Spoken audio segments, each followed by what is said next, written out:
இந்த ஒரு காணொளியை பார்க்கும்போது யாருக்கும் மனசு வலிக்காமல் இருக்காது நிச்சயமா. ஏன்னா நம்ம திரையில் பார்த்த ஒரு பிரபலம் நேரில் வரும்போது நம்ம பூரிப்படைகிறோம், அப்படியே பிரம்மாண்டமாக கொண்டாடுறோம். தேவையில்லாத விஷயங்கள்லாம் செஞ்சு இப்படி வந்து உயிர் இழக்கிற நிலைமைக்கு போயிடுறாங்க. ஆனால் நம்ம திரையில் பார்க்குற அதே தலைவர் அந்த திரையில் என்ன பண்ணுறாரு, மக்களுக்கு ஒரு ஆபத்துனா ஓடி போய் நெருப்பில் இருக்கிறவங்களை காப்பாற்றுறாரு, பில்டிங் மேலேருந்து குதிக்கிறாரு. இதை எல்லாத்தையும் இந்த தலைவர் இந்த கூட்டத்தில் பண்ணாரா? எல்லாரும் இறந்ததுக்கப்புறம் உங்கள் எல்லாரையும் விட்டுட்டு அங்கேருந்து தனியாக கிளம்பி போயிருக்கார். அதனால் திரை வேற, நிஜ வாழ்க்கை வேற.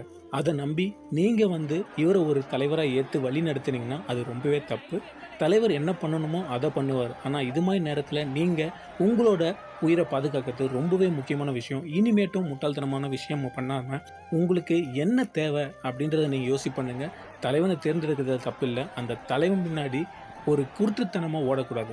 எங்கள் அண்ணன் அவர் தான் செந்தூர பாண்டியோட தம்பிடா அப்படின்லாம் சொல்லுவார். ஆனால் அந்த அண்ணன் இப்போ இருந்திருந்தா இவ்வளோ பெரிய துயரத்தில் இந்த கூட்டத்தில் பாதிக்கப்பட்ட மக்களை விட்டு போயிருக்க மாட்டார்னு நான் நினைக்கிறேன். நீங்கள் என்ன நினைக்கிறீங்க? இந்த கமெண்ட் செக்ஷனில் கமெண்ட் பண்ணுங்கள். தேங்க்யூ, பாய் பாய், நன்றி, வணக்கம்.